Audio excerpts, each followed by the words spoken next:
Hello, everyone. This is Hannah Musa, and this is my presentation on theories applied to modern-day public administration for MPA 510, and I'll go ahead and get started. So for a little overview, I'm going to be discussing three theories and their theorists. So the first was Frank Goodnow, Politics and Administration, Mary Parker Follett, Giving Orders, and then Frederick Taylor, Scientific Management. The first two I want to focus on how their theories apply to modern day public administration, and Frederick Taylor is the theory I want to focus on possibly changing. So for Frank Goodnow, he agreed with Woodrow Wilson's theory that politics and its administration were in fact divided. But he phrases it a little differently, and he says that it's the expression of the will of the state and then execution of that will. So it's you see this in modern day administration, not just in practice and how the work actually gets done, but also in the setup of offices, at least in my case.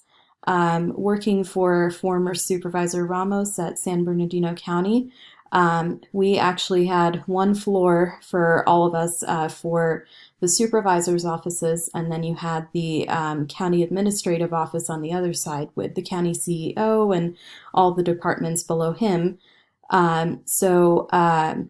You had that actual literal divide, which is why I have a room divider in the middle there. And then to the right is the office where I actually worked. So the fifth floor was basically that division shown there.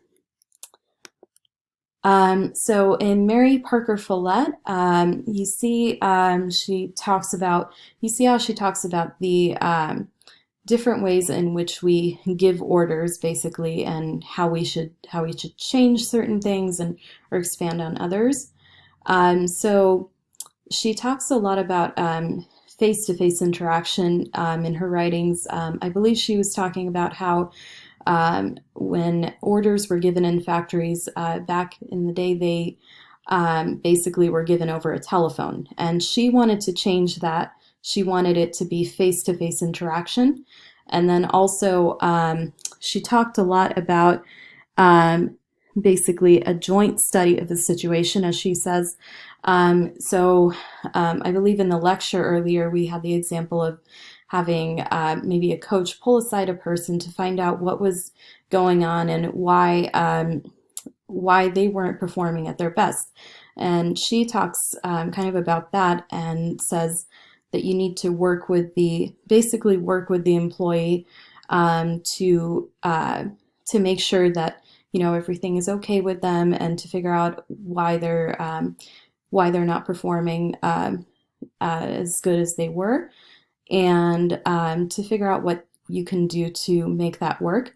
And just to give an example, also working at the county, our chief of staff at the office had noticed that I was kind of struggling.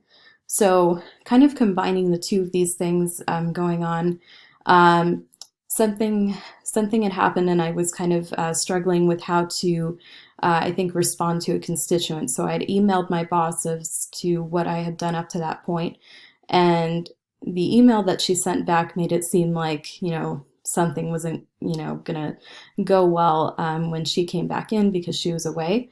However, when I actually sat with her face to face, she did work with me, and she was very nice about it. And she asked what I was maybe struggling with on a further level, and basically said, I know you're coming in at kind of a different time, and there's things that we can work on together to make sure that you know what to say and not to say, because there's, of course, things that maybe you can say to constituents, but not other things. So I thought that was a really great impact, and I thought that those two concepts especially are very important, and that they apply a lot to modern day public administration.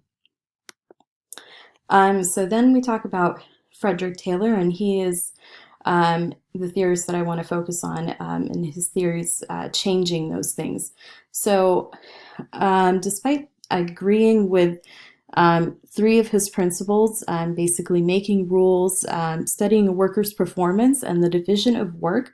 I don't agree with his third principle, which is basically kind of a my way or the highway approach of doing the work. You have to do it a certain way, you have to follow the rules exactly up to standard. So it just felt like reading that, it just felt like you're basically micromanaging all of your workers. And I've had experiences in retail where I was either, not being micromanaged, or there was, some sense of having that micromanagement where managers would just kind of, appear out of nowhere and just kind of watch what you were doing. So um, that's definitely an unsettling feeling. So I just felt that that was one of the things that needed to be changed in his principles.